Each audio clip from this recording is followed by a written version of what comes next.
お前を見ると不愉快になる。なんだ感情は。人はね、人間はね、自分を見るのが不愉快なのよ。シャドウ行くぞ。分身殺法シャドウ。分身殺法シャドウ。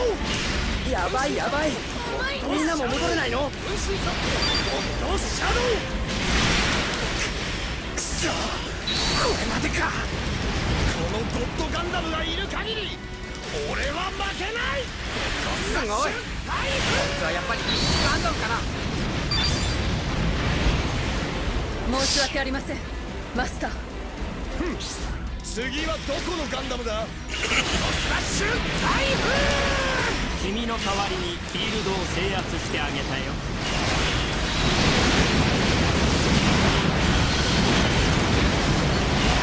分身殺法シャドウ。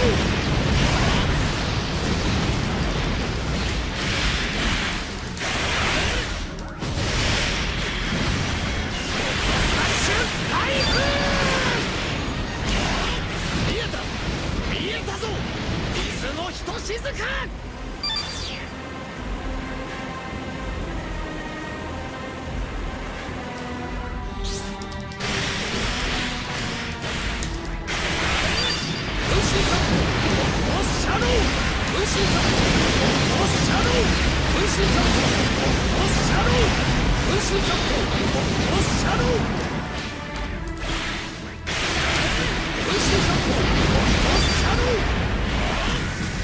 敵フィールド制圧したぜ。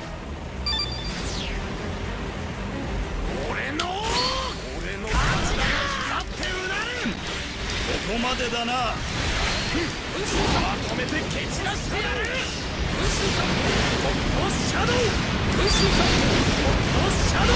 分身殺法シャドウ。何バカな。お前と戦術フォーメーションが組めそうだ。味方の反応が消えた。やられたの。分身殺法シャドウ。リンクが断たれなければお前など。このゴッドガンダムがいる限り俺は負けない。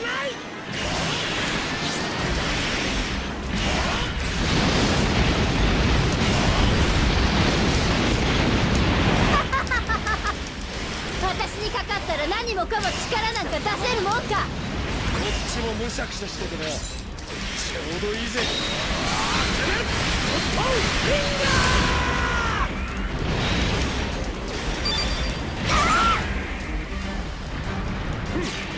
次はどこのガンダムだ。あんたみたいな人が味方なんて今日はついてるな。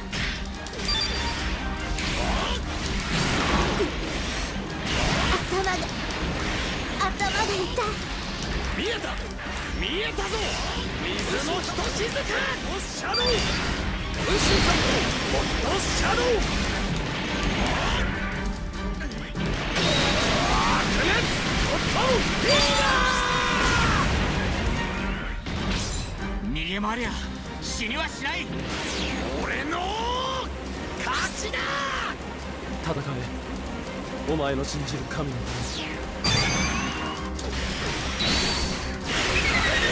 分身殺法ゴッドシャドウ。もう始まってる。遅れた分頑張らなきゃ。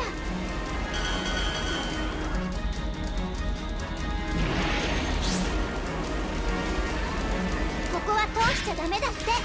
私と遊んでいってもらうからね。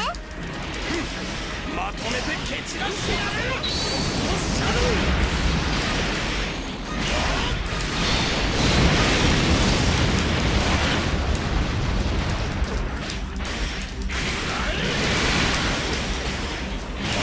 分身殺法ゴッドシャドウ。やられちゃった。いいファイトだった。また会おう。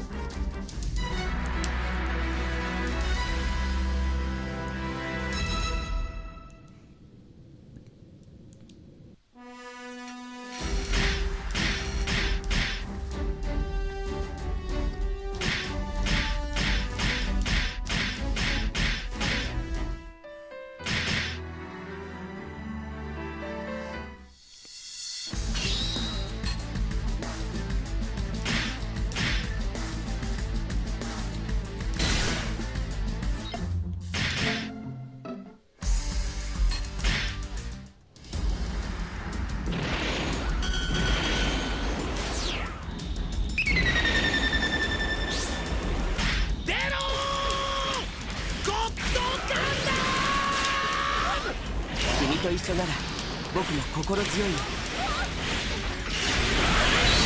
分身殺法ホットシャドウ、分身殺法ホット地球青ベニートしました。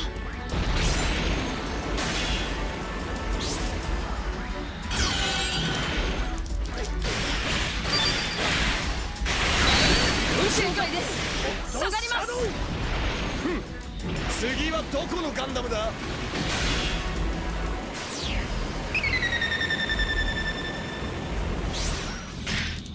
味方本拠地に敵侵入。みんな守って。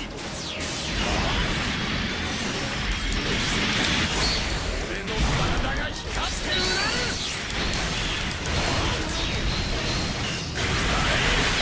分身殺法ゴッドシャドウ、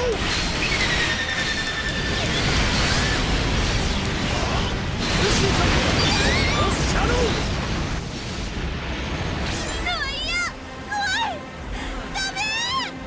このゴッドガンダムがいる限り俺は負けない。最強タッグだ。俺がバックアップに回る。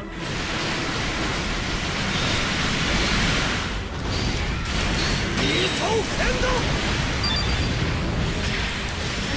見えた見えたぞ、水のひとしずく。僕たちは僕たちの正義を貫くしかないんだよね。ダッサ。分身殺法俺のシャドウ勝ちだ。お前の狙いは分かった。あとは俺がフォローする。拠点が敵の攻撃を受けているぞ。分身殺法ゴッドシャドウ、分身殺法ゴッドシャドウ。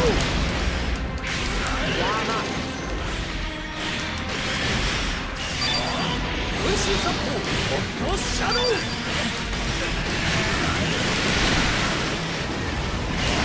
分身殺法ゴッドシャドウ。しまった。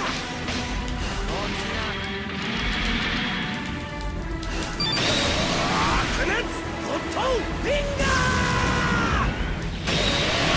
白熱ゴッドフィンガー。全力で来い。聞こえね分身殺法ゴッドシャドウ、終わ分身殺法ゴッドシャドウ、分身殺法ゴッドシャドウ、分身殺法ゴッドシャドウ、分身殺法ゴッドシャドウ、分身殺法ゴッドシャドウ、分身殺法ゴッドシャドウ、分身殺法ゴッドシャドウ。敵フィールド制圧したぜ。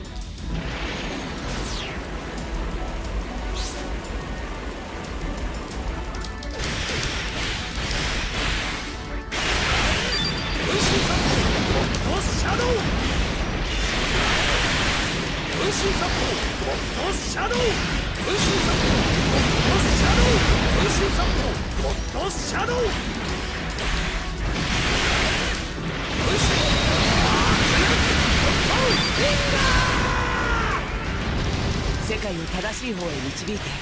君のことを信じているから僕も戦う。分身殺法ゴッドシャドウ、分身殺法ゴッドシャドウ。次はどこのガンダムだ。やめろ。くらえ。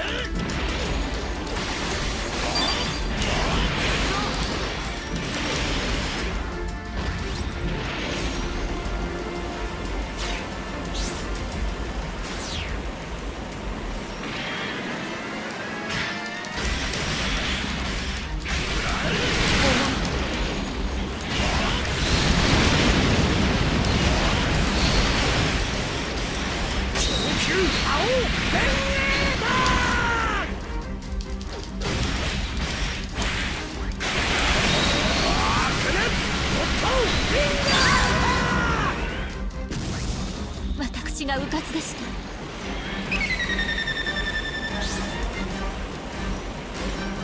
これ以上好き勝手にやらせるか。分身殺法ゴッドシャドウ、分身殺法ゴッドシャドウ、分身殺法ゴッドシャドウ。身殺法ゴッドシャドウ分身殺法ゴッドシャドウ分身殺法ゴッドシャドウ What's up, Track Zero? Oh, I'm not even a Gundam fan. I'm not a Gundam fan. I just play Musou games. The only Gundam I watched like more than a couple episodes was G Gundam. G Gundam is the best one because there's less politics. It's just really stupid looking mechs fighting.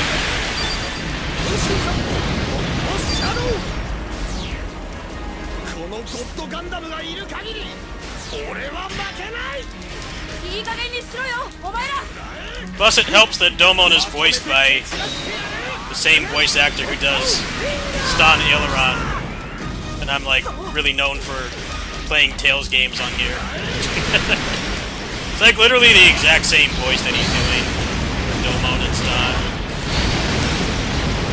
No, he did the Domon voice first, because G Gundam was like 94 in Japan. Tales of Destiny was 97. いいファイトだったまた会おう Gundam's just weird property. It's never made much sense to me because it's like supposed to be about like how war is bad and how we rely on young people to throw away their lives to basically fight for old decrepit corpses and shit. But then it's still like just cool robots. It's like heavily toyetic franchise, despite the message it's trying to give. But I guess that's why it's successful. If you just want to watch robots fight, you can just skip all that. The toys are pretty good quality as well, but it's weird. Trying to like have a message, but then it's like also a super toyetic franchise.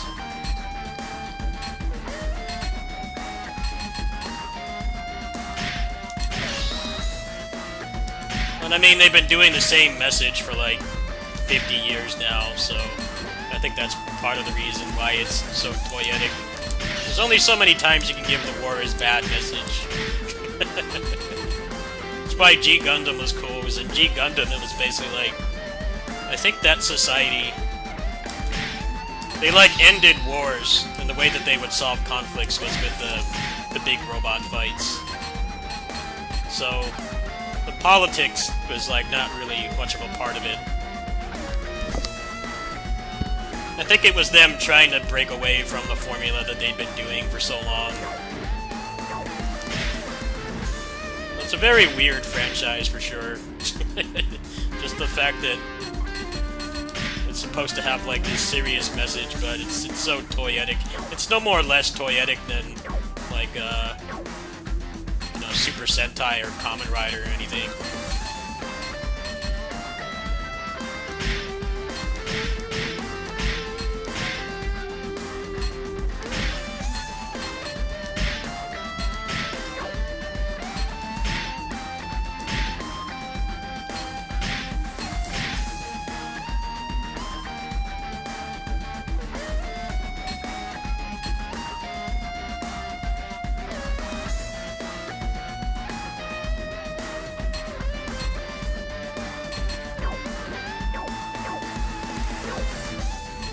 I think that's why a lot of people like G Gundam, because it kind of gets away from that. Like, how many times can you tell a story about these, like, Bishonen-ass teenagers fighting for decrepit old men?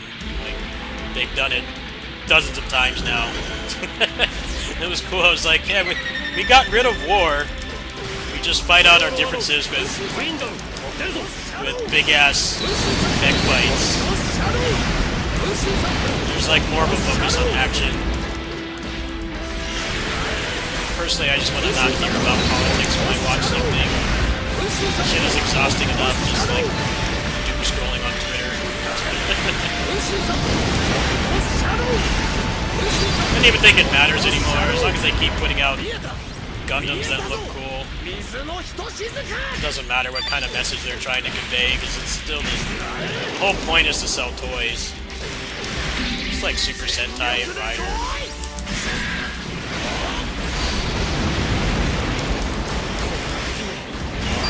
分身殺法ホットシャドウスラッシュタイプ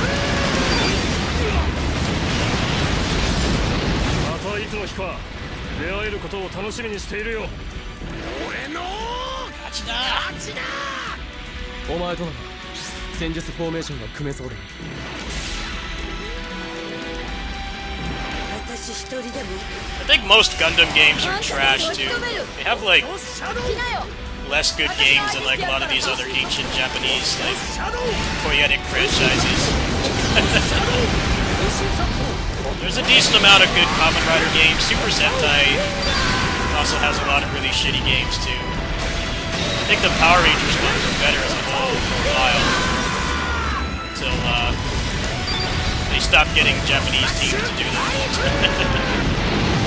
Those same people are doing the Kamen Rider games now. They're like legit good games.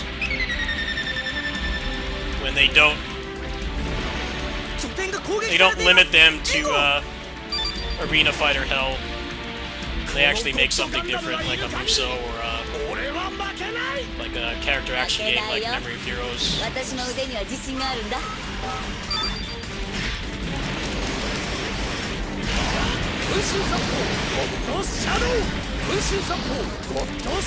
Yeah, I got a ticket to see that movie. I'm gonna be seeing it at the end of the month.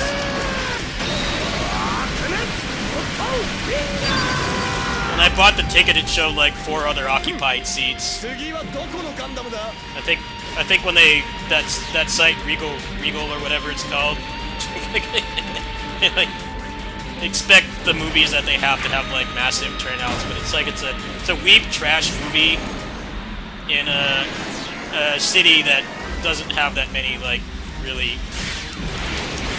non-normie weeps. You know, they'll play like Overwatch and Call of Duty and like Genshin Impact, but like stuff like this, they have like no like Kamen Rider. They don't know what that is. I was shocked when I found out it was playing here. I was totally expecting it to just dodge my area, but it's like not that far. Take the shuttle and go see it. 私は大丈夫行くわよまとめて蹴散らしてやるまだよ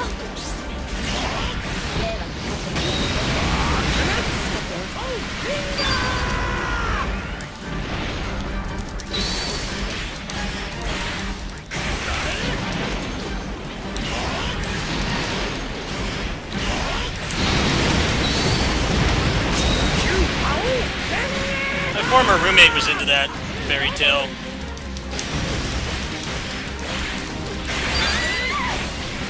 He was like super into that. I didn't even know that was still going. Managed to break the Bleach curse. And not completely sabotage their own popularity. I wonder if there's any video essays on how much Bleach just shit the bed. Because that same roommate was super into Bleach as well, but he couldn't take the like year of filler, which ended up killing the entire franchise.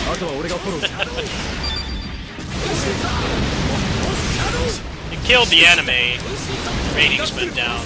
They stopped animating it, and the manga got canned. So the guy writing it had to do home planet ending and end it like prematurely.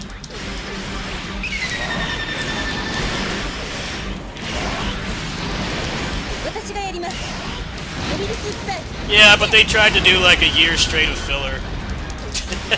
They tried to do like a year straight of anime filler, which only like Naruto has gotten away with. I think they thought that Naruto was kind of rebooting around that time, but they also did like a year of filler as well. But Naruto is just like so obscenely popular, I guess. somehow they broke that curse. Yeah, I had friends into that stuff too. I'm not really big into anime. I watch tokusatsu because that stuff is over in like 50 episodes. It's not like 3,000 episodes. Whenever I play the One Piece Warriors games, I always have people tell me they're shocked I don't watch it. I'm like, dude, it's like 3,000 episodes or something. I'm not watching that shit. It'd take less commitment to marry somebody and watch that. And it's still going. The guy said it's like halfway over. Like, dude, I'm gonna be 60 by the time that shit ends. I don't care. Make some good Muso games. No interest in converting and watching the rest of it. Yeah, the One Piece characters look like clowns. They kind of creep me out. When they do that smile that the artist is known for, they look like clowns. It like actually creeps me out.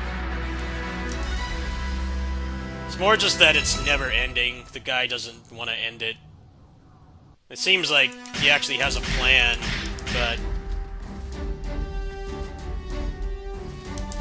I feel like what will happen with One Piece is they're gonna make that guy make more. They're gonna offer him a ton of money when it does end to keep it going.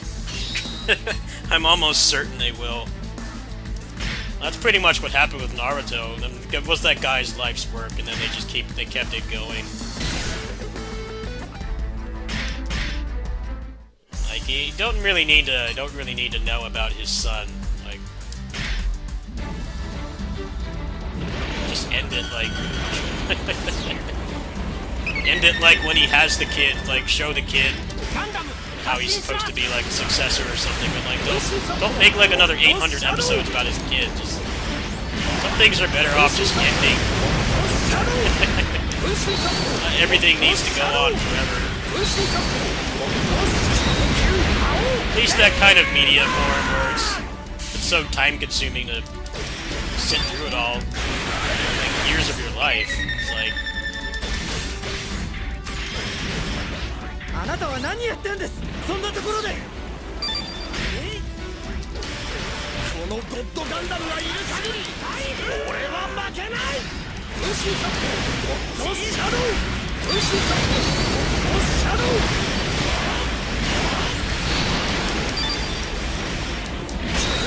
この調子ならいけます。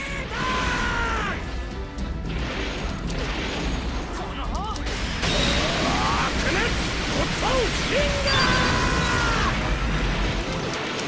んな一方的な戦闘は卑怯だ。I feel like a lot of times shonen manga writers, they probably like the money, but the crunch from having to like do an entire manga by yourself like every week like literally kills them. I think a lot of times you're not even allowed to end it either, like they're totally done. But it's just making so much money, they can't like just end it. Bleach was actually the opposite. Bleach, they cut that guy off because the anime fucked up the popularity a lot. Because it went into like Seinfeld episodes for like a year, and they just could not recover. I think like interesting things started happening in like the source material, but it wasn't getting animated, which just killed the popularity even more. 次はどこのガンダムだ。お前のための戦いをしろ。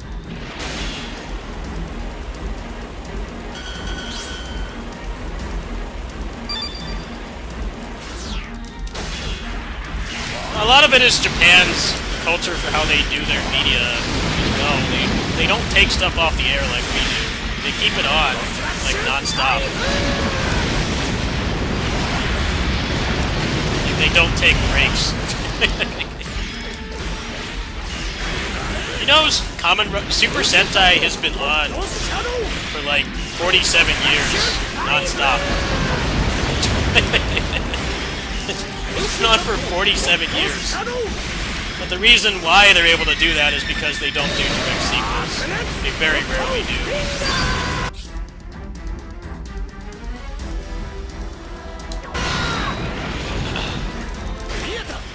見えたぞ水のひとしずく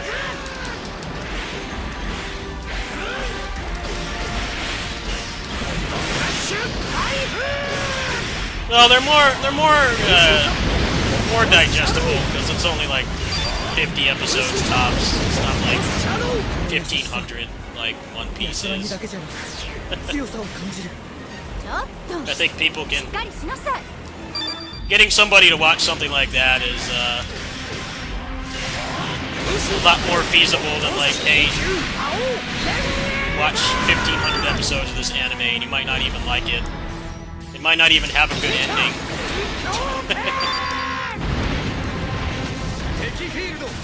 That's the problem with that stuff, the shonen stuff that goes on forever too. Is it's like, are you gonna have a satisfying ending, or is it just gonna shit the bed? You feel like you wasted so much of your life watching it, reading it, or both.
Track Zero, did you know Macaw has been subbed to my channel for years?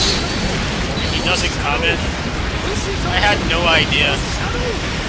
That was almost as mind-blowing as when I found out he did the giant enemy crab video. Like, that completely just destroyed my perception of reality because I had been subbed to him forever. And then he just like I started watching him and I didn't make the connection that it was the same person. Apparently he watches as much as he likes to roast me. He does like my content.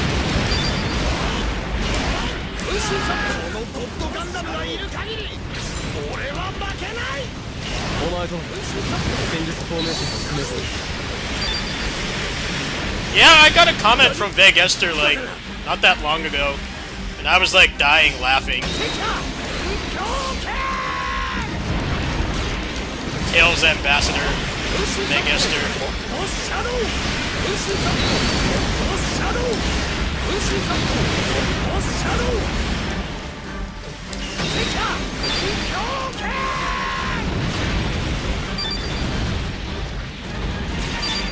I just like baiting Macaw to start ranting, because he doesn't rant about Star Trek and Star Wars as much anymore. Like if I make a comment saying this game is worse than the Muso games he complains about me playing, then he'll just go into a rant for like 10 minutes and just roast me. like totally project because he's playing like some jank ass game and he's been doing the same combo for like 4 hours. He's like roasting me. That Balaburn game, he was doing that. He was complaining about these games being the same combo over and over. And that's exactly what he was doing. Somebody made a clip of that. It's hilarious. I'm like, that's worth $3. And he just projects like that. I'm like dying laughing when he does that.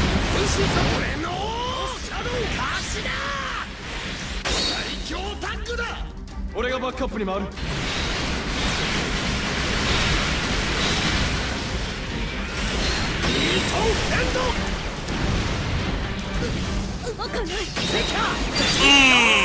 関発展強権。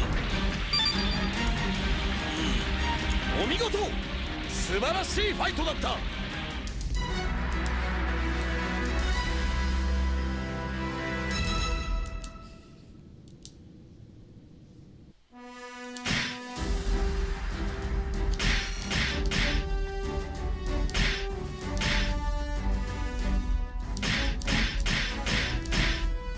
Veg has been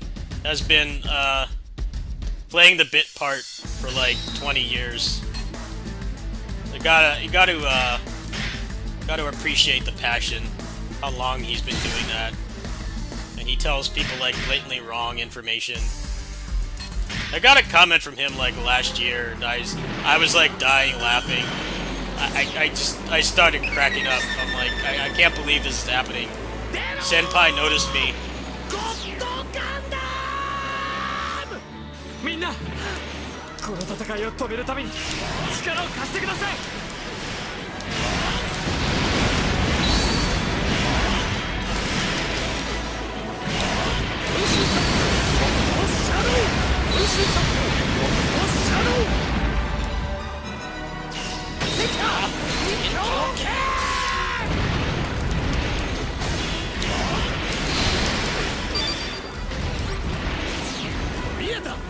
見えたぞ、水のひとしずく。 I just like when he roasts me. It's funny. It's funny when he roasts me because he acts like these games are the worst ever. He plays like the worst stuff imaginable. Pretty funny when he thought Mega Man X6 was gonna be good, and everybody was typing copium in the chat. Like, no, you're not right this time. It was fun to see the decline. あなただけです。頼みましたよ。私の読みが甘かったか。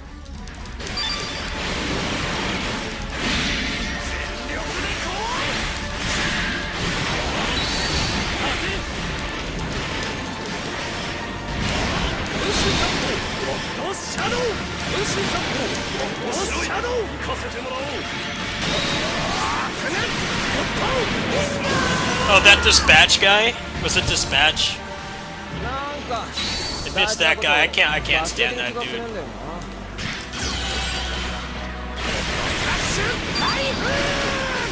Was it? Yeah, that guy. Yeah, that guy is known for just starting petty arguments and stuff. He does it in other channels too. Like, you know, it's pretty hard to get banned from Macaw's chat because Macaw is straight up a troll themselves. Like, you fucked up if you got banned in his channel.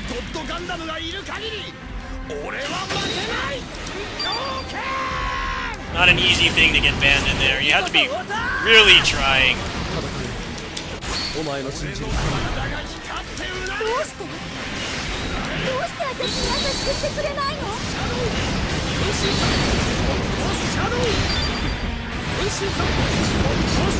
ここで撃たれるならそれもまたと思ったがね。最強タッグだ。俺がバックアップに回る。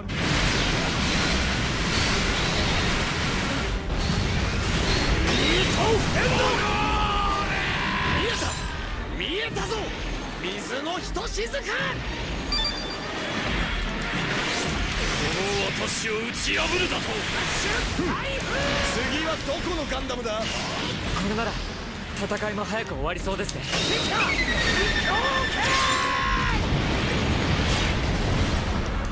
拠点が敵の攻撃を受けているぞ。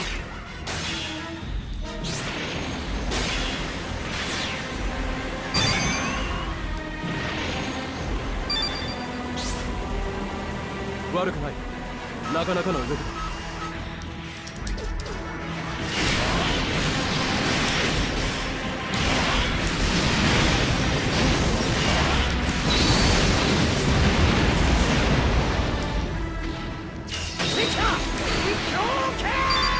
Damn, he just takes out an entire base like that.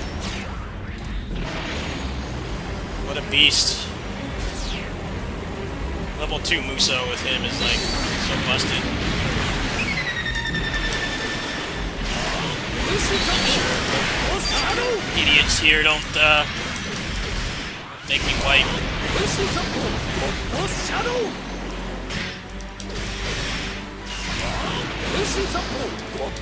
I think it's up here actually, I should go up here.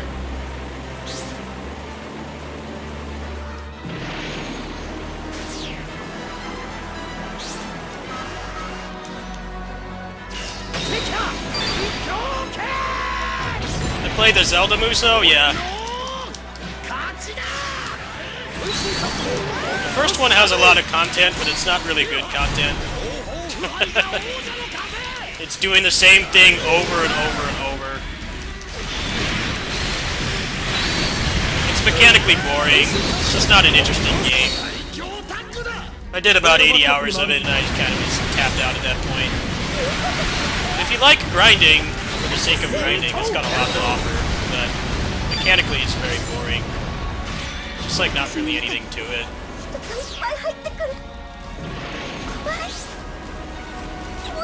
The second one has garbage frame rate, but much better combat. But the progression system in the game is trash. To the point where you won't even have an optimized character by the time you clear all the content, which is just stupid. I put like 80 hours into that game too. I only had like one optimized weapon. The RNG is just awful. It's like they made that progression system for like a completely different game that had more content. It's weird.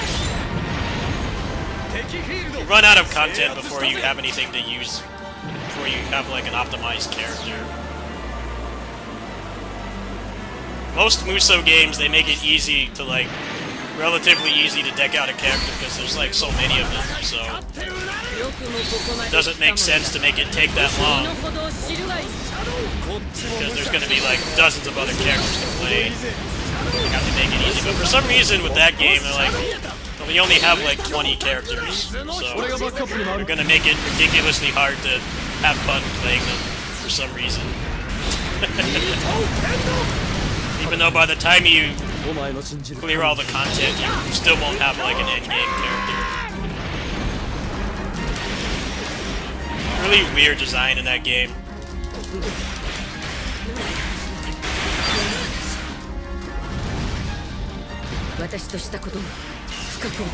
It's not that it's hard. It's not that it's hard. It's just a lot of fun of these games is like making an endgame character and going through the hardest content for a lot of people. Even if they're not like broken characters, people like they like to go through the game with like their favorite characters. And like this character is maxed out, I have like the best stuff, and this is the hardest challenge. That's not the problem. It's just you spend so much time grinding, and the drop rate is just tremendous. Like one or the other.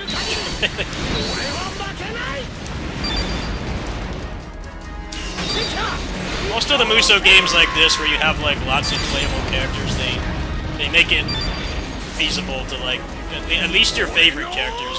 Maybe not all of them, but like the ones you actually like playing, or you have some kind of attachment to, you can max them out pretty quickly. For some reason, that game is just like, nope. You can clear all the content and not even really have a character that can do that kind of thing optimally. Which is weird.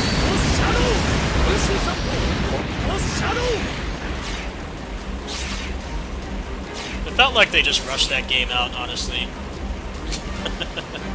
They just rushed that game out. I think that game came out during a particularly like slow period for Switch releases. I think they were trying to just fill the void somehow. 俺がバックアップに回る。 It doesn't have a lot of content. Whether that's a bad thing or not depends on your perspective, because sometimes people get turned off by these games because of all the grinds. Which is weird, because people fucking love the first Zelda move, so all that game is just bland and boring grinding. I sound like Macaw, but that's what that game is. It's just doing the same thing over and over. The combat is boring and has no depth.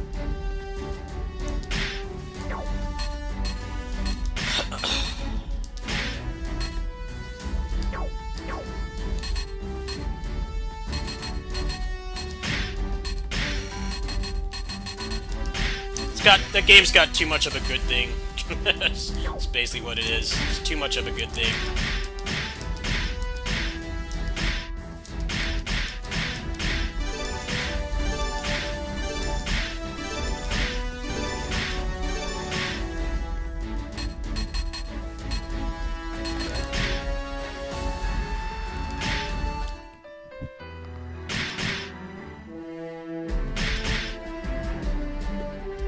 People put like 500 hours into that game. They put an insane amount of hours in that game. I'm like, dude, I was tapped out after like 70. I'm like, this game isn't bad, but the combat sucks. A lot of the movesets suck to use as well, so when they force you to use them, it just makes things worse. You shove them down your throat and they're water torture to play.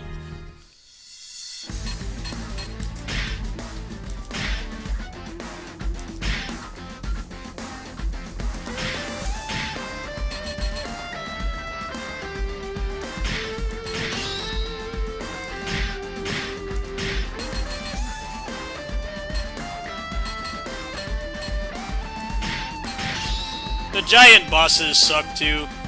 Because the giant bosses can only be hurt.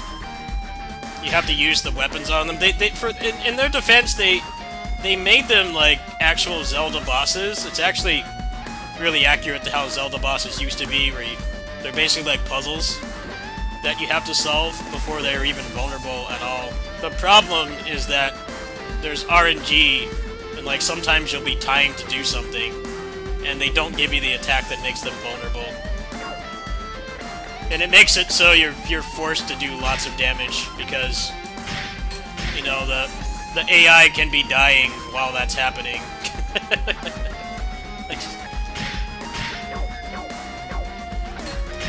The bosses in the second game are like way better designed in my opinion.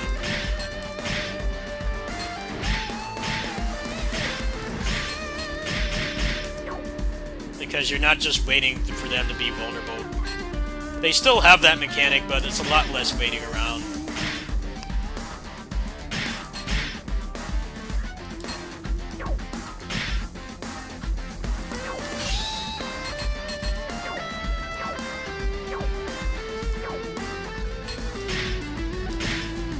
That game just got really boring when it would give you a bunch of giant bosses, because sometimes they just decide to be assholes and not give you the RNG. You can actually hit them. Like, alright, you're gonna do your spin attack like 4 times, but you won't open your mouth, so I can throw the bomb in and actually interact with you. That's the other thing that made that game get old really fast. The giant bosses were really bad. Because you're basically taking a Zelda boss and making an accurate depiction of it in a Musou game. The problem is that there's RNG, I mean there's like RPG mechanics, like how much damage you do and stuff, whereas in an actual Zelda game, you're doing set damage, outside of like when they give you something that buffs your damage.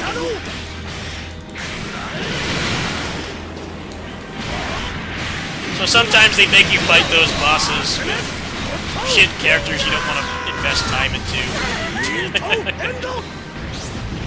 You get to one of them and then the game just stops being fun. これ以上は無理です。離脱します。 A lot of people really love that game. It's like there's better Muso games to play if you want to grind. あとは俺がフォローする。 It's like the combat is better. The movesets aren't mostly trash. Zelda Muso, the first one, has a lot of really shitty movesets. Normally it's like not a problem. Every Muso game has trash movesets. It's just they force you to interact with them. Because the adventure mode forces you to play as characters you don't want. 拠点が攻撃されているぞ。守るべき They もの went を for 間違えるな。 quantity over quality in that game, for sure. They wanted a lot of movesets and characters and content, but a lot of it is just doing the same thing over and over. And the core gameplay mechanics kind of make it get old after a while.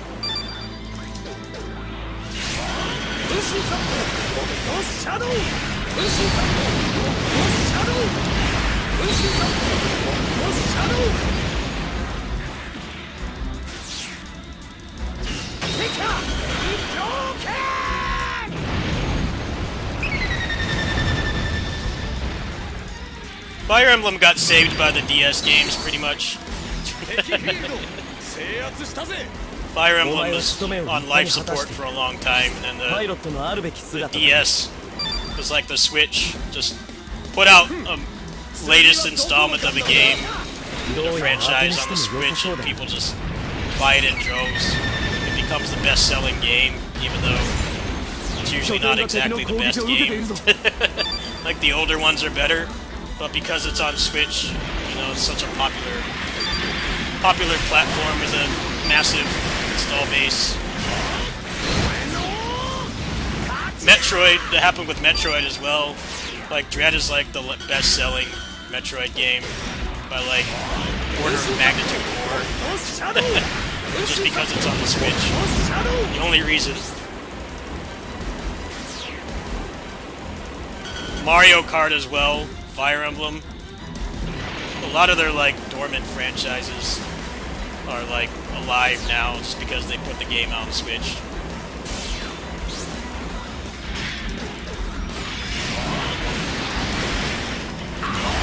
I keep it for exclusives and it's jailbroken, so I can dump games off it. All my Switch games are legally dumped. I didn't pirate any of them. A couple of times a year they have like some ish game I want to play. Other than that, I barely use it. My Steam Deck has replaced it. 俺はここでリタイアだ。 There's too many shit ports on the Switch. They keep trying to port stuff to the Switch that it can't handle. 言ったはずだ。戦場にいれば相手が誰であろうと戦うことになるとな。 They're porting Hogwarts Legacy to Switch, and they delayed it. I'm like, just cancel it. You can't get a game of that scope to run 私は戦うためだ on け the に作られ Switch. た。 Period. You can't do it. You have to make a completely different game, which is what they used to do. It's like arcade ports on like the SNES and the Genesis were like basically completely different games. That went on until the Wii, pretty much. Forced Unleashed and Dead Rising and stuff, like bigger AAA games. They couldn't have that parity on the weaker hardwares. They made a completely different game. And nobody wants to do that anymore. Nobody wants to make a completely different game. We're like out of doing that now.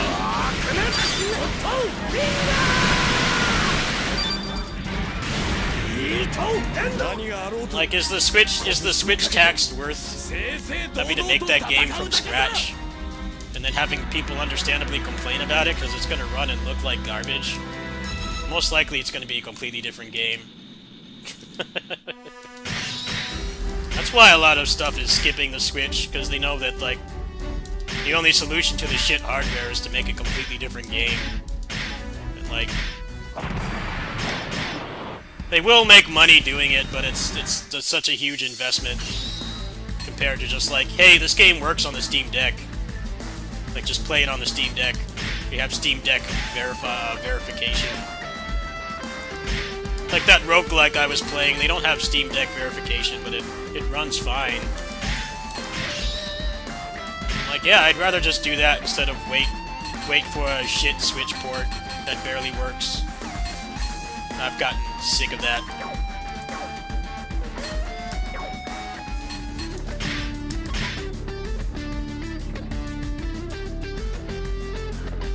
Oh, let's switch to PGR, actually. Let's switch to PGR. I gotta log on and do my grind on that, too. Give me a moment.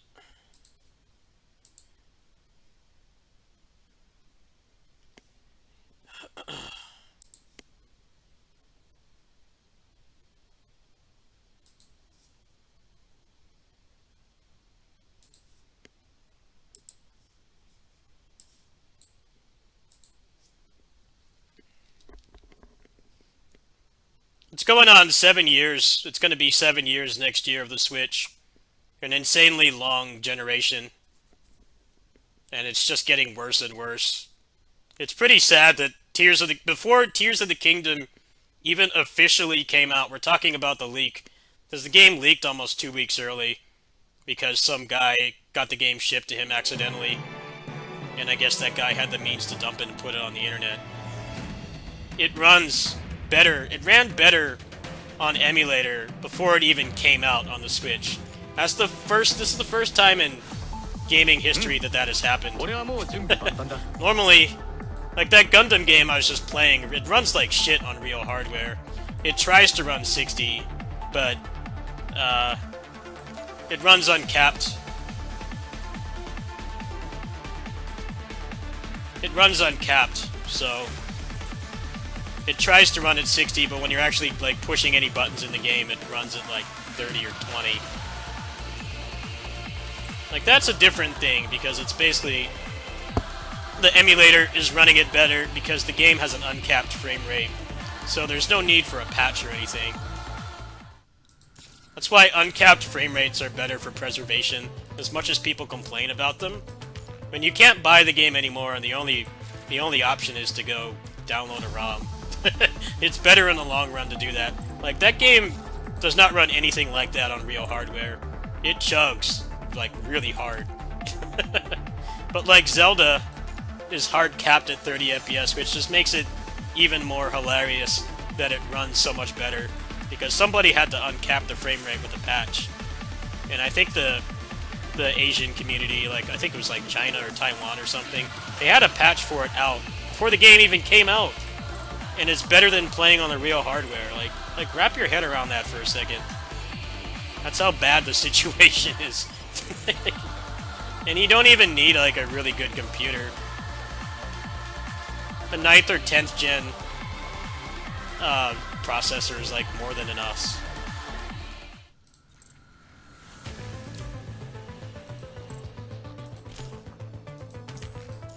That's why they're trying to suppress all the leaks and stuff. It's like, well, you know how easy it is to dump a Switch game? Like, I have dumped games from my own collection, not pirated, like actual games I legally paid for. I have dumped them and had them running better on the computer, on the emulator, in like half an hour. I'm not even making that up. The process of buying the game, making the new emuland, and dumping it, and having it on the computer running better. I've done it in like half an hour, 40 minutes. It's sad how much better the experience is. Like the Kamen Rider game, I bought that. It runs like shit on the actual hardware. I had it running at 144 FPS after like half an hour.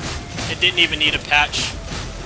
Because it's a Unity game, it's easy to uncap the frame rate most of the time. It's running better than real hardware. Like, less than an hour after release. My own copy, too. My own legal copy. Not downloaded from the internet from somebody else. My own copy. Like, how insane is that? That's never happened before. Usually with, like, emulation, it takes years to get games to that point. like, nope, I've done it.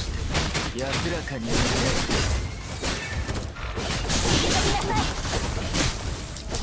乗っからあの程度じゃ。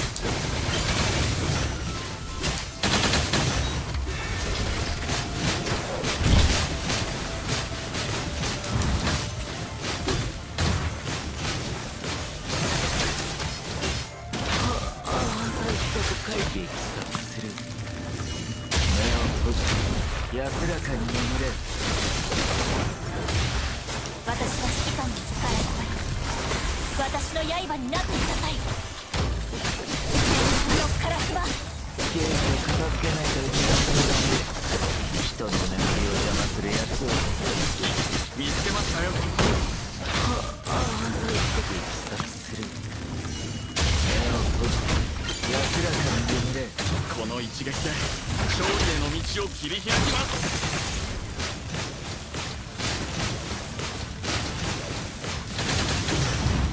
私は指揮官のガラスだよ。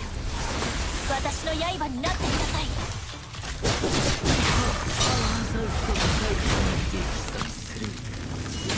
目を閉じて安らかに眠れ。疲れ。 I just wanted to be a substantial upgrade. I wanted to be like 1080 60 at least. Like at least. The problem with Switch games though is that when they do upgrade, it's not going to be as much of a straight upgrade just because a lot of the games are hard capped at 30. So the developers will have to go in and patch them. Versus that Gundam game I was just playing where like if they did re-release that, they could get it to run at 60 blocked. Like if they put that game out on the PS5, they would not have to do anything to it. Because the original game runs uncapped, meaning that it tries to run at 60, but it can't. It can't hold it at all. It drops frames constantly. Like, just normal gameplay. I'm not talking Sweatlord gameplay, just like normal person gameplay. It lags like crazy. Glad we're getting away from making games with hard caps, but the Switch still has a lot of games with capped frame rates, so I think that's the thing. As much as people want to Switch 2, they need to realize that the reality of it is a lot of those games are capped at 30, so developers would have to think that there's a like a financial motivation to do that versus stuff like the Gundam game I was playing, which is uncapped, so they could bring that game back pretty quickly. It wouldn't be a problem.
Yeah, they lost the source code to Tales of Symphonia. They lost the source code to that. And they still tried to make a remaster with it, which is funny.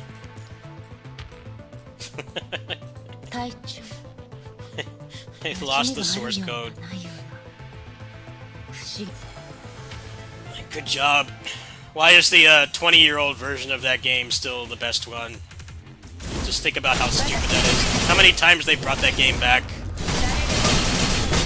目標ルールフォローここにありザルは誰に発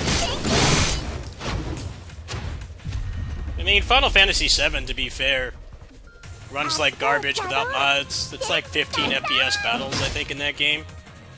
But there's mods on the PC version. They did at least improve other parts of it. I think the PC version's still the best version of that game, by a long shot, because of all the mods.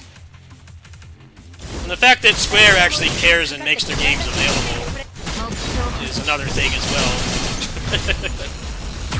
Tails' preservation is in a dire state right now.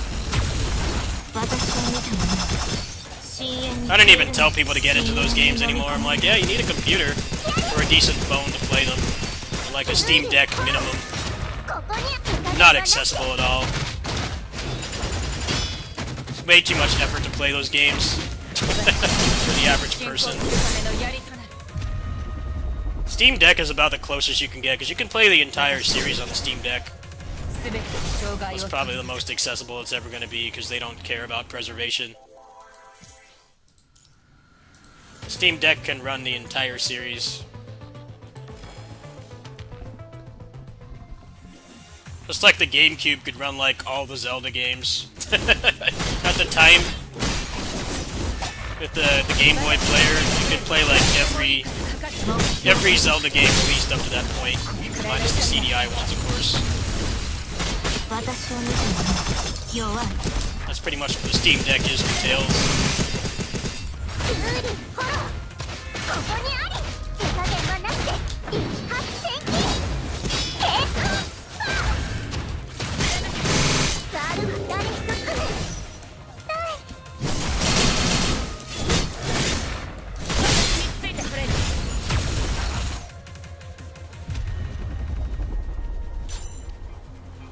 私の武器つく全ての障害を取り除く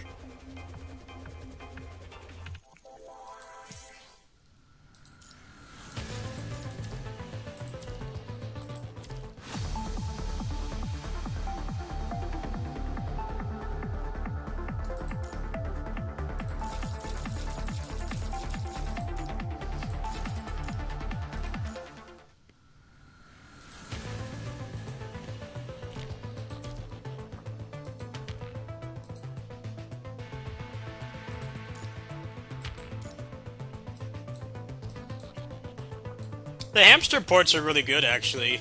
I think they're worth the money. みんなを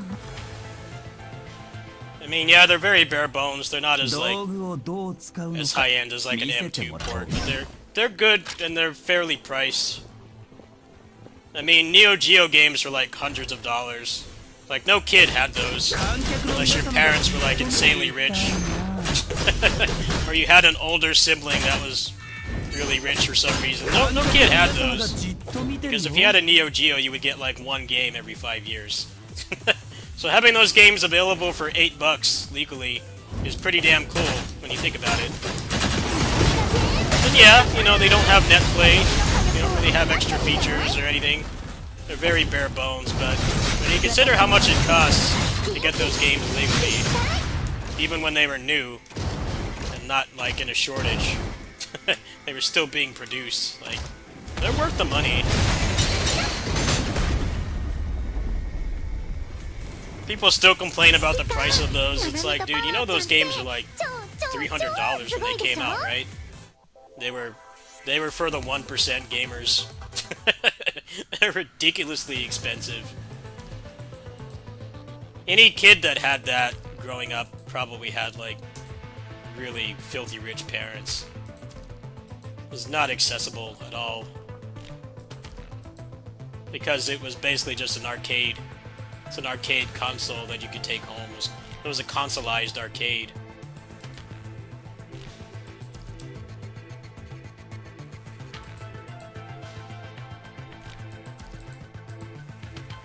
And Neo Geo was relevant for like... It was relevant for like over 10 years. It made it to like 14 years before it started dying out, but like, you could not port those games to consoles at the time. It wasn't possible.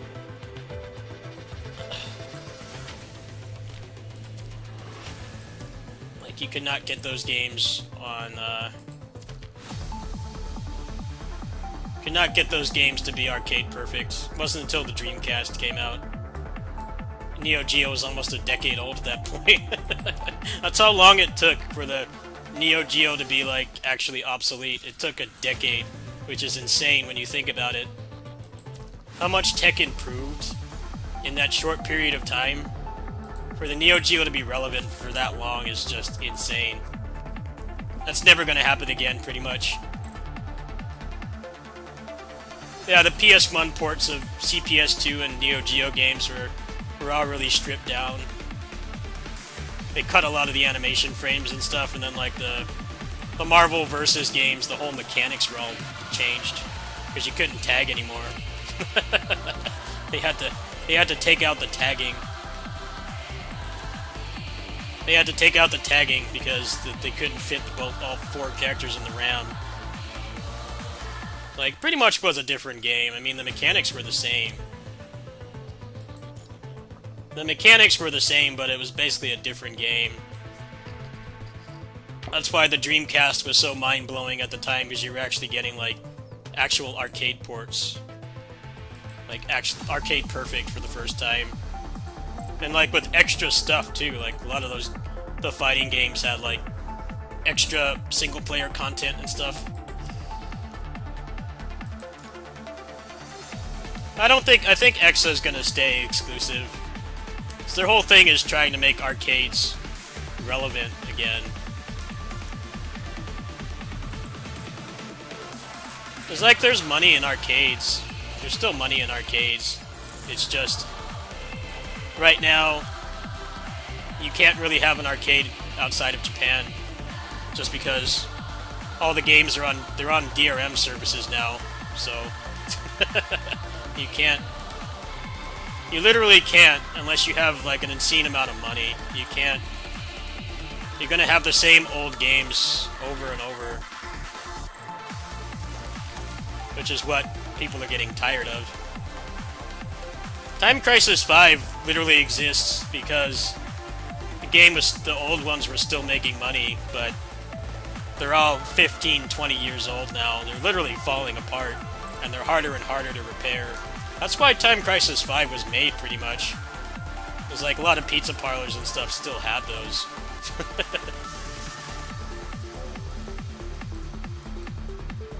I actually don't think Time Crisis 5 is good, though. I played it when I went to NorCal for my birthday. The arcade I used to frequent, they had a cabinet. It ran like shit. It ran uncapped, like that Gundam game I was playing. So, like, the emulator, the Techno Parrot, is way better to play that game on than the actual hardware. Whatever hardware they got for that, they really cheaped out on it. It runs really poorly. I got to the first boss, and it felt like it was, like, going from, like, 60 to 40 to 30, like, constantly. It was sickening to look at. But that's what happens when, arcade games stopped being on actual exclusive PCBs. They're all just basically computer games on a big fancy cabinet.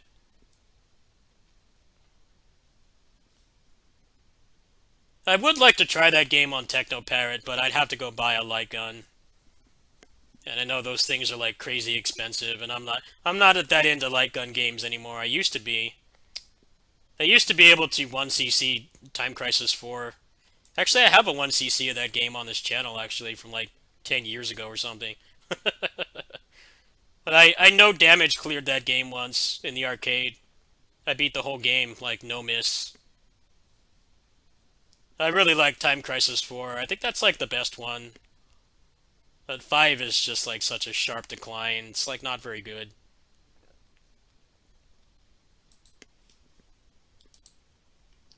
And I guess they had to pull so many teeth to get the game to even exist. So they cheaped out on the hardware.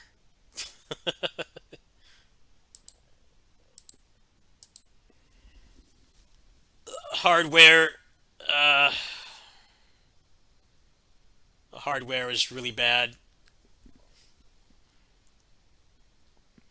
I really like 4, yeah. The main problem with 4 is the scoring system is good, but there's no reason to ever play as Evan, the guy on the 2-player side, because he can't score anywhere near as much as the first player guy. Because the first player guy has the machine gun on the auto scrollers, and you can full combo those if you're good enough. The other guy has the cannon. He has the cannon on the first auto scroller in the first level, so he can't score anywhere near as many points. So the scoring system, while it's good, the fact that they decided to alternate, they have 2 different weapons in the auto scrollers, and the cannon does more damage. So, and since the scoring system is almost entirely based on how many hits you can chain together, the machine gun is better for scoring. So scoring in that game is kind of a meme, because if you care about points, there's no reason to play as the second player side ever. You're at a distinct disadvantage. I don't know if a lot of people know that, but that game tried to make the second character different. In that game, the perspectives that they have is different, which I think was in the earlier games, but they have auto-scrollers, and they have different weapons. So, I don't know, I don't remember how much it was, but I think it was like a couple 100,000 more that first player could score, like, at all times. Regardless of performance, of how good you were at the game, like, the second player just could not compete. It was a really stupid decision to do that, because it kind of makes the scoring pointless. Because if you care about points, there's no reason to ever play on 2-player side. It's just completely useless to do that. I don't know why they thought that was a good idea. That game is really well designed, but if you care about score, it's kind of a meme light gun game, just because their attempt to be more unique kind of hurt the game overall. Because 1-player side is top tier, and 2-player side is bottom tier. I wonder if there's actually score leaderboards for that. I remember on PS3, the PS3 version, the leaderboards for that, they weren't hacked, but you could tell that the top couple people, like, no one really wanted to play on 2-player side. And you could tell, even though the game didn't have replays, that the 1-player side had, like, way more points. It was a pretty noticeable difference.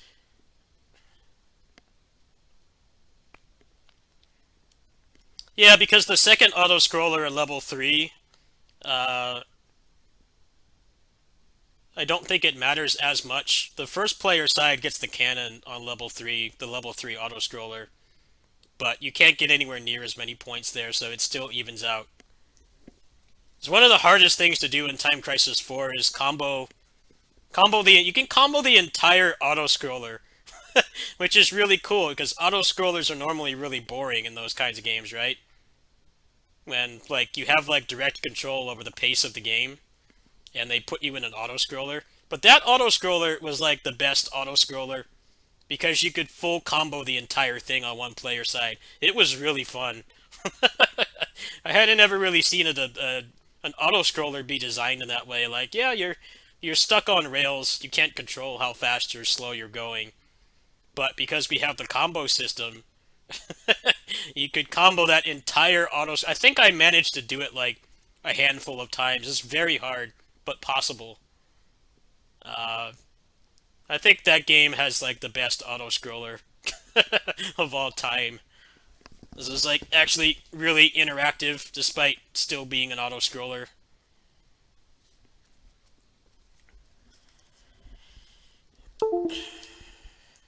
I never really played those games that much. I did play them, but not as much as Time Crisis 4. Time Crisis 4 was like my big,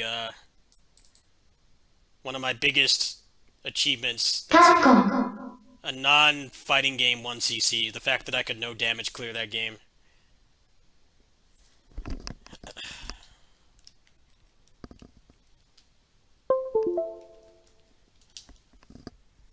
スーパーパズルファイター2ターボ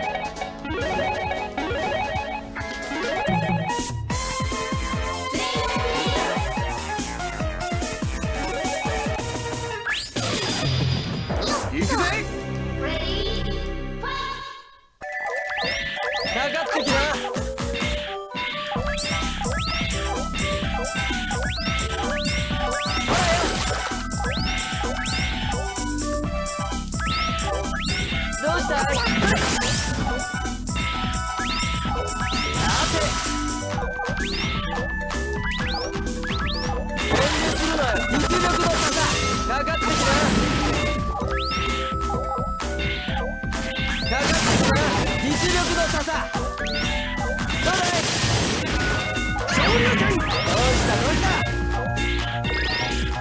Yeah, I was pretty high on the leaderboards on this. Just because I had experience from the arcade version. I actually really like this version because it's like the fastest. It's the fastest version. It's just they tried to rebalance the whole game, and they didn't really realize that this game was played competitively for so long that nobody wanted the exploits removed, like the diamond flip and stuff. But the cool thing about this is they have the original balancing. Like, this version of the game has the diamond flip if you play on this mode, which is like the original arcade balance. Which I think is really cool that they did that.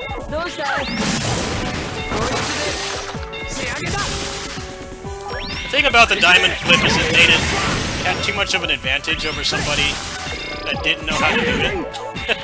But when you try to remove something that's been used in the game's meta for like over a decade, it just doesn't work.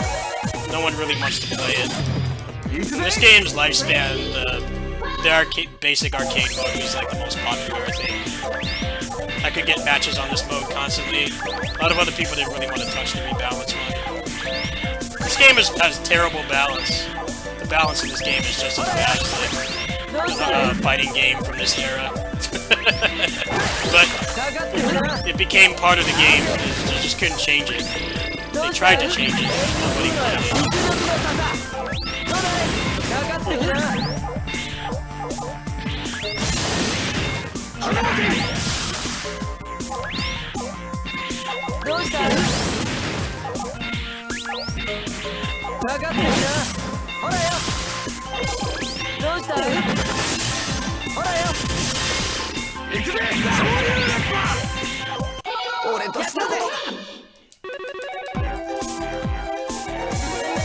It's like if they put out, like, Melee or X-Men vs. Street Fighter and they tried to rebalance it, no one would play it, because people have been playing those games for like 20 years, as imperfect and busted as they are.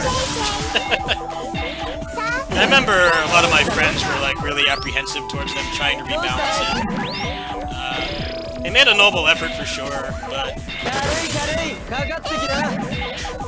this game is actually one of the most competitive. It was one of the most competitive, like non-fighting games in the arcades. Not as big as a fighting game, not as big as like a Street Fighter or Tekken, but people did play this competitively for a long time.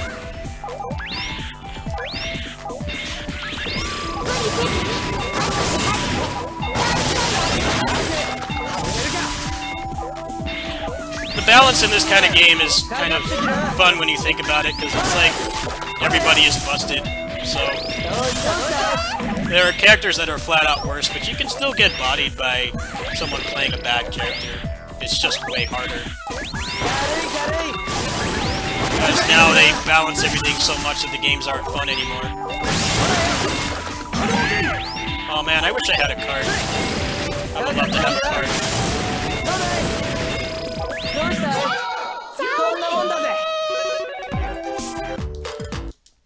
Marvel vs. Street Fighter is like Smash Brawl. They tried to bust the kneecaps of all the exploits and shit people were doing, and as a result, no one really played it. It also came out like less than a year after the first game. So, at least in my area, a lot of people still went back to the old one. It didn't have anywhere near the lifespan just because it was boring to play. They suck the fun out of that game pretty much. It's kind of what they do now with fighting games. They suck the fun out of it because they're so worried about sponsorships and stuff. Marvel vs. Street Fighter is a very classic fighting game. Ironically, that's the first instance of the assist system, is that game. That's the best thing that game gave us. Assists are in there. A lot of people don't know that. That's where assist came from. They did not come from Marvel 2. It came from Marvel vs. Street Fighter. They're like the only notable thing that game really added. Mechanically, it's very boring. They were churning those games out like crazy. I didn't realize until later that they put that game out like... It was like 9 months after X-Men vs. Street Fighter. Which, yes, they're recycling the sprites and stuff. That's still insane to get like a completely new game. Capcom was at the top back then. They could do that.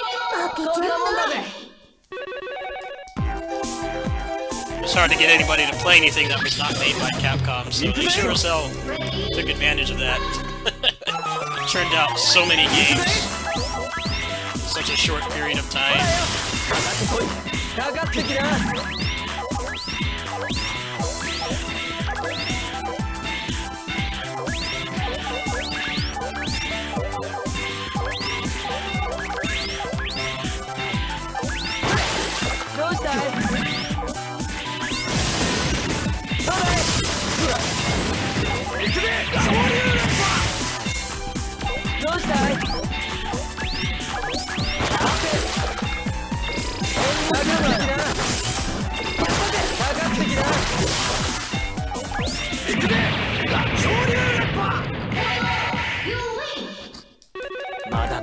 Yeah, my arcade, we were playing this competitively like 12 years after it came out. A lot of people don't realize how popular this game was. A lot of people that wouldn't touch fighting games are like really good at this. There was some crossover. There were some people that would play the actual Street Fighter and they were good at this. They could play this on the side. You just have to go into this knowing it's a really, really busted, broken game.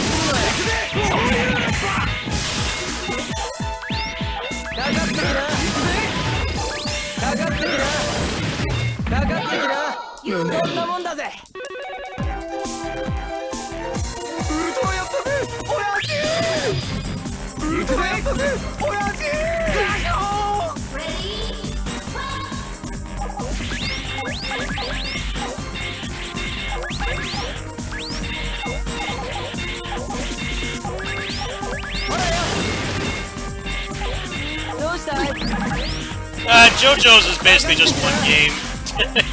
It's basically just one game. It's way worse than even the difference between New Generation and Third Strike. They really only made one. No one plays the original JoJo's at all. It's the same game with less content. It doesn't have much in common with... like, some people like Second Impact more than Third Strike. Some people like Alpha 2 more than 3. But JoJo is pretty much just like... they made half a game and then they finished it. No one plays the original at all. It's never had any kind of competitive scene. It does not have that in common with all the other games they turned out. Which were, like, marginally different, but people still like certain ones over the others. You know, I never hear anyone talk. A lot of people don't even know there's 2 JoJo's games. I feel like they only had the license for a short period of time, so they added what they could, but they couldn't keep it going like the Marvel games and stuff.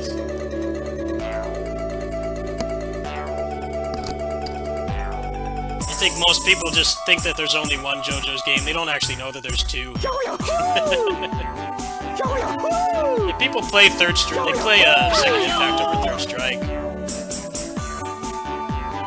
People still like X-Men vs. Street Fighter the best. They like Marvel 1. They like Marvel 2 over 3 or 3 over 2. It's like, nope. No one plays the original JoJo's.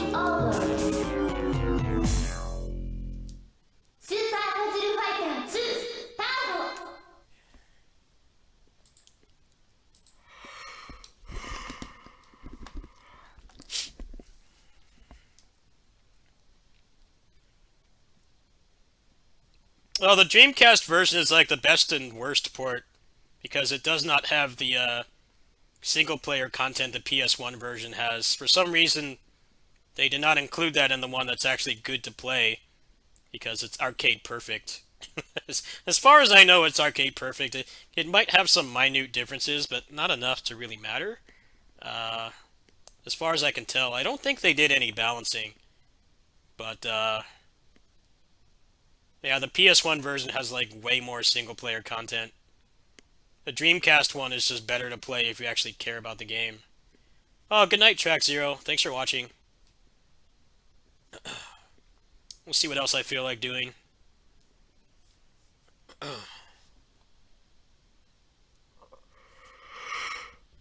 I forgot that it had 2 versions. Is that true?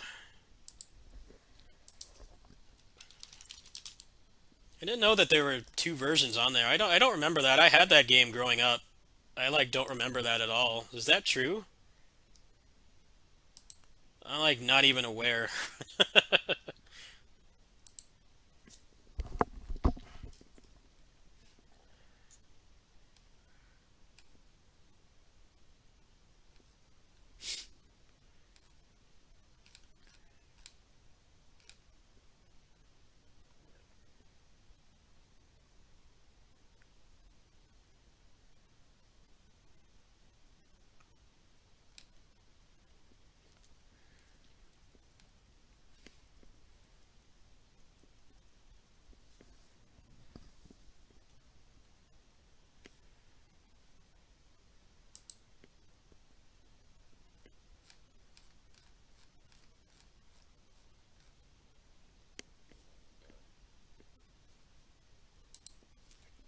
uh, yeah, nobody plays the first one. No one plays it. No one plays it at all. It's it exists. It exists, but no one plays it.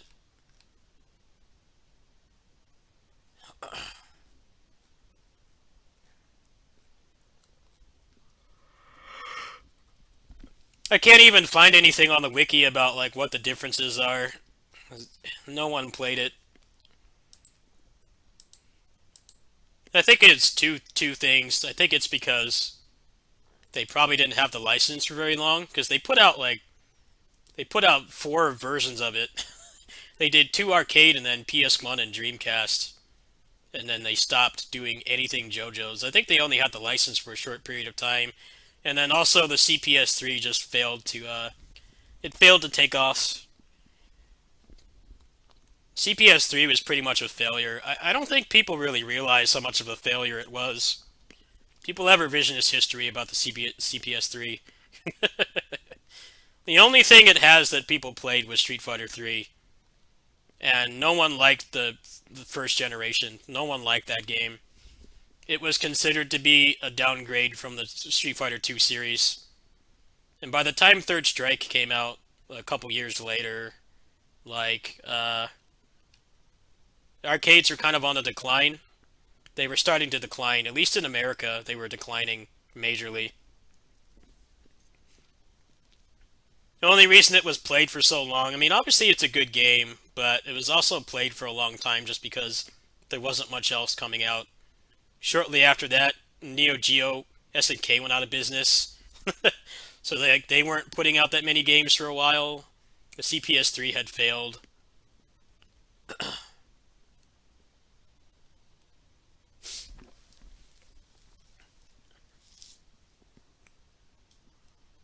Street Fighter 3 has a very troubled history for sure. It's because they released that game like early access. They had like barely anything in it. A lot of arcade owners were pissed.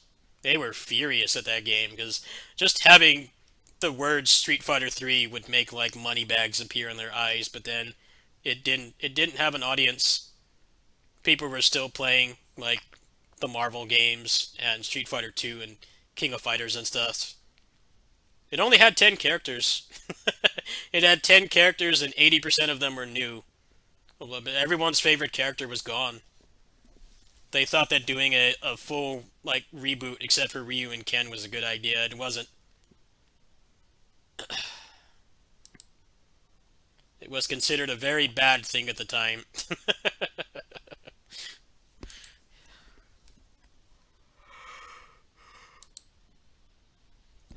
I remember seeing it in the arcades and just wondering where all the characters were. I must have been like 12 at the time. Like, where's all the characters? They're all gone. Who are all these new guys? Why are there only 10 characters?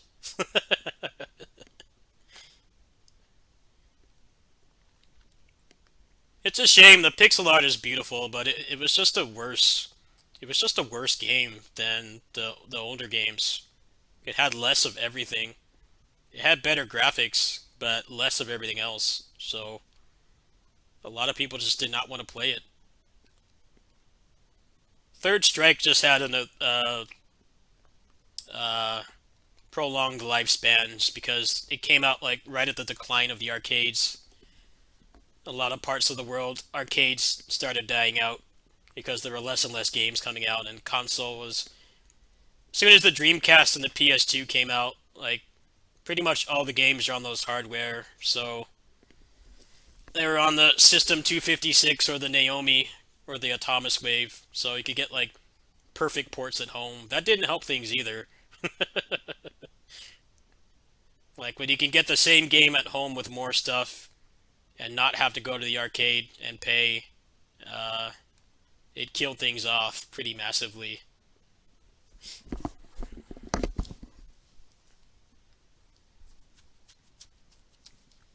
Arcades held out for a long time. They did, because consoles just could not compete. There were experiences that you could only have in the arcade. I mean, arcades lasted. They didn't start to become irrelevant until like 2000, when the Dreamcast and the PS2 came out. And then like pretty much all the games are on that same hardware for the most part.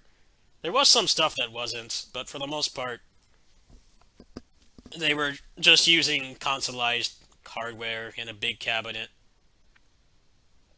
It's pretty crazy to think that the Neo Geo had no arcade perfect ports until it was a decade old. That's just insane. The CPS2 had the Saturn, but that barely counts because they didn't release them here. It was a nightmare and a half to get those over here in America. I knew somebody, his name was Andy. I think he had rich parents, or his parents were like upper middle class. He had a Saturn and X-Men versus Street Fighter. He was like the coolest kid in my book because he had that. But not many people actually played those. Not many people even know that those games did have arcade perfect ports. The Dreamcast ones were released everywhere, so that was like the first real time it's like, hey, I can play this arcade game at home, and it's full 100% parity for the first time ever. Whereas when you're a kid growing up, if you're like my age, you're used to like, you can ask your mom for the home port of Street Fighter 2 or Mortal Kombat 2 or or Fatal Fury or King of Fighters, but it's like even as a kid you knew that it was a stripped down port. It wasn't the same thing at all. Dreamcast was mind blowing for me. I think we kind of gloss over how huge of a deal that thing was. It had it had online. It had online before the PS2 did. Full online. Arcade perfect ports for the first time. That thing was it was a trailblazer for sure. It really was. I don't think it'll ever be able to live that down, being the first console to deliver arcade perfect games. The only exception would be the first three Tekken games, because the Tekken games are on PS1 hardware. Like those are technically the first arcade perfect ports, but it kind of barely counts because it's the same hardware. Like the hardware that the Tekken games ran on was like the same as the PlayStation, so they could port them over really quick. But the Dreamcast also had like arcade perfect CPS2 and Neo Geo ports at the time. Now the Naomi games are kind of the same thing as the Tekken games because they were that was basically just Dreamcast hardware, so they could port those over really quick and then add more stuff to it to make it worth buying instead of just going to the arcade. It was definitely ahead of its time. It just got destroyed by PS2. The thing that the PS2 did that killed the Dreamcast without anything on Sega's part was the fact that they had a DVD player at a time where people were still transitioning. So, a lot of people were buying PS2s, you know, families could warrant buying one because it was a DVD player. Even if, like, only the brother or the sister or the father or the mother is a gamer, people were still buying them for their family just because it had a DVD player. The Dreamcast just has a very one-dimensional library. If you like arcade games, it's an amazing console. If you like more traditional console games, it has, like, barely anything to offer. It's a very one-sided library. That's one other reason why I couldn't compete, was if you liked arcade games, it was a no-brainer to have a Dreamcast. Especially if you were competitive as well, because you could literally practice at home on the exact same game and then go to the arcade and have it be, like, completely identical, which you could not do before that time outside of the Tekken games. But the library sucks if you don't like arcade games. I'll be the first to admit that. They've got, like, the 2 Sonics and a couple other games like Ikaruga and stuff. But, like, for the most part, if you're not into the arcade games and stuff and the whole attraction of having arcade perfect ports, it has jack shit to offer. That's the problem with it, unfortunately.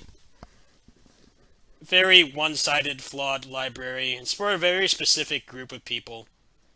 And if you're not into that kind of thing, then it has absolutely nothing to offer.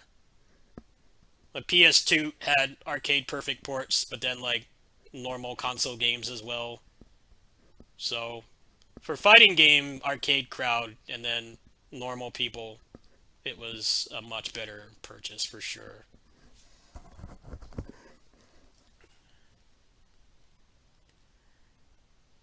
Alright, let's see, I think maybe I'll do maybe one more game tonight. I'm getting pretty tired. I actually think I should eat something before I take my meds, so let's see what else I feel like doing. I'll boot up maybe one more game tonight.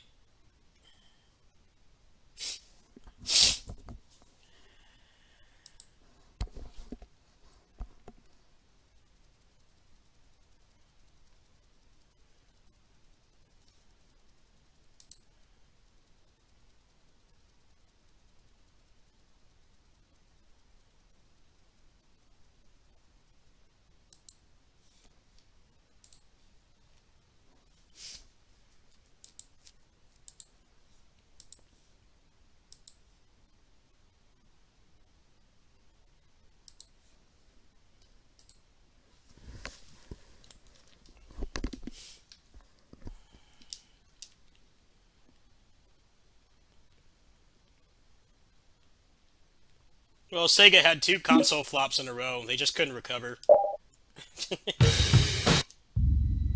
The Saturn released early. They tried to shadow drop this. Did you know that? They tried to shadow drop the Saturn. Think about how insane it is to shadow drop a console. But they shadow dropped it.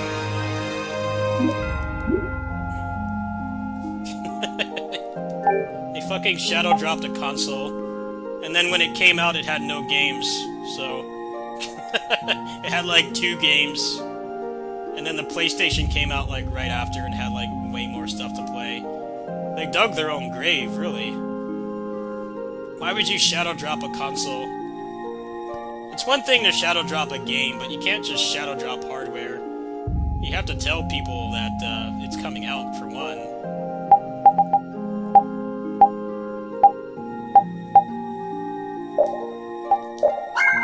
And then they had no games, so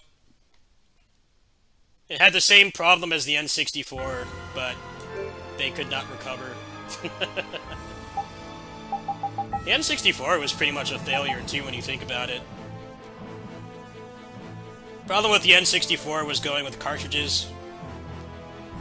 So a lot of the big PlayStation games couldn't get ported over, even though the hardware could probably handle it, just because the cartridges were so expensive to make. So He had a couple exceptions, like Resident Evil 2, which is like a miracle port.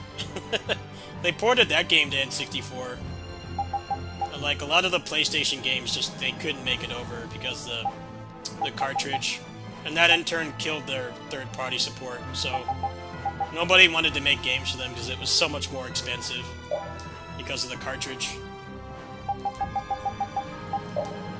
So you ended up going like months without anything to play, and it made a lot of people stop being into Nintendo at the time. Because it sucked to live through. It did. If you only had an N64, you were basically submitting to the fact that you weren't going to have much to play at all.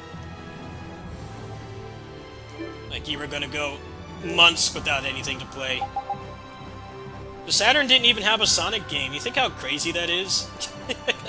Sonic was what put them on the map. Sonic was like the main thing that you would get a Genesis for. They didn't have a Sonic game on the Saturn at all. There was Extreme, but it was cancelled. So not only did they shadow drop with no games, they didn't even have their mascot on the platform at all. There was no Sonic game. Ironically, Nintendo did the same thing with Metroid, but they had her in Smash, which was a better deal overall. Because it kept the franchise alive. Just having her in Smash was like more than enough, and that was what led to the Metroid Prime games. A lot of people didn't really get to experience Metroid until Smash. But yeah, they had no Sonic game. That's just insane to me. That's like an Xbox coming out with no Halo or Forza or Gears. Like the main thing that people buy it for. It's just like not there. What the hell were they thinking? Let's just not have a our mainstay.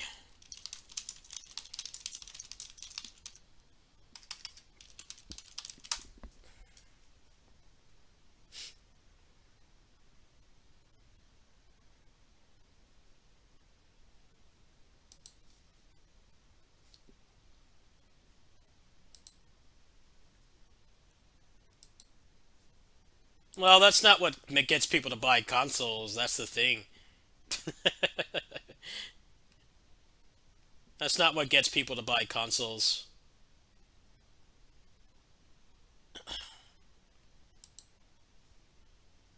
You can't get people super excited for ports like that.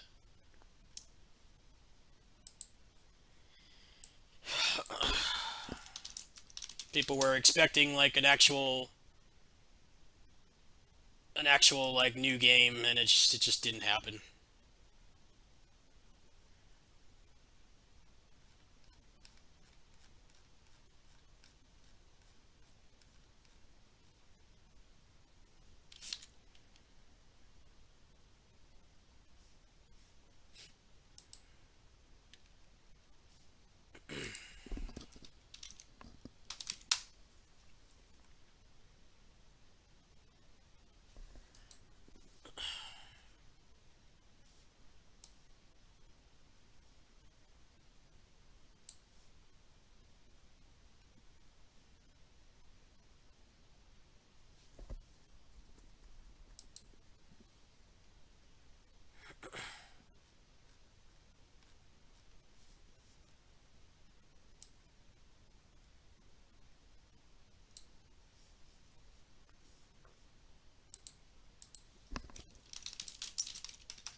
No, the Master System was really popular. The Game Gear was really ahead of its time. It really was. It's just the problem with the Game Gear is battery tech sucked at the time. So that's why it failed compared to the Game Boy, which is a shit console. Even as a kid, I didn't like the Game Boy. It just felt too stripped down from even an S. But the thing about the Game Boy is that because it was so weak, it could actually hold a charge for quite a while. The Game Gear could last like 2 hours. So, for a bored adolescent sitting in the back of a car, the Game Gear was just not viable. It just wasn't. There was nothing viable about that thing.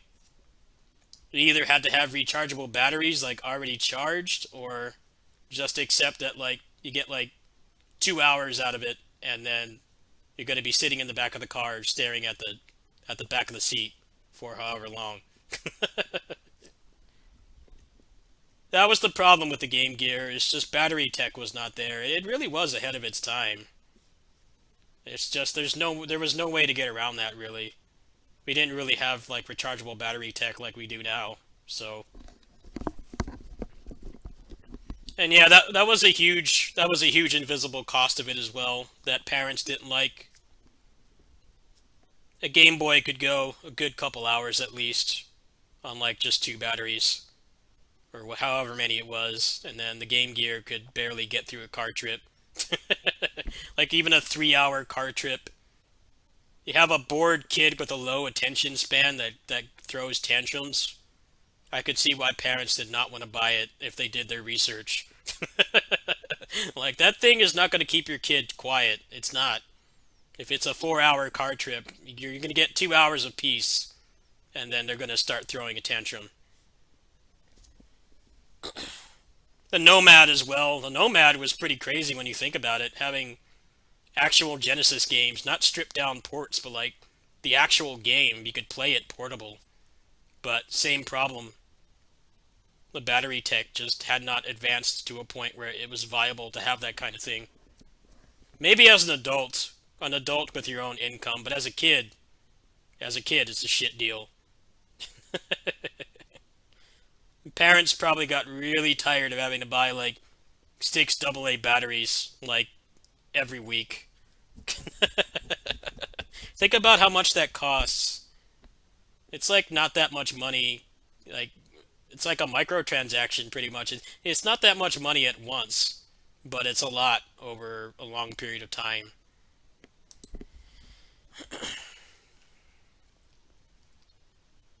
I think that's why Nintendo took so long to put out the Game Boy Color. You know, the Game Boy Color is kind of a meme too when you think about it, because it was only viable for like 3 years, and then the Game Boy Advance came out, which was leaps and bounds better, and could play the old games. I think they were just trying to do a hardware refresh, but a lot of people weren't very happy with it because it wasn't really much of an upgrade. It felt like the Game Gear pretty much.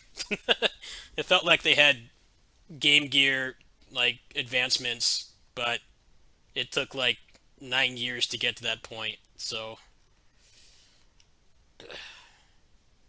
the Game Boy is pretty much like a low income gaming device, but it just felt dinky even when I was a kid. When I was a kid, I didn't like it that much. The screen was all green and black and white, and it was hard to see. It had a lot of ghosting. It was very big. It didn't wow me as a kid. The Game Gear wowed me. My aunt had one. And some of the kids at school had them. I guess they had like richer parents or something. Yeah, that thing has not aged well. You notice that like GDQ, they don't do regular Game Boy games, barely ever, because they've determined that it loses viewership to have it, because people don't like looking at black and white for that long. Those games are more playable on emulator, for sure. They're more playable on emulator because the motion blur and the ghosting of real hardware is not an issue. But they felt dated when it first came out, and then it just got worse because they Just like the Switch right now, they took forever to do a hardware refresh. So like handheld tech it was advancing fast, but it just fell behind. Let's see here.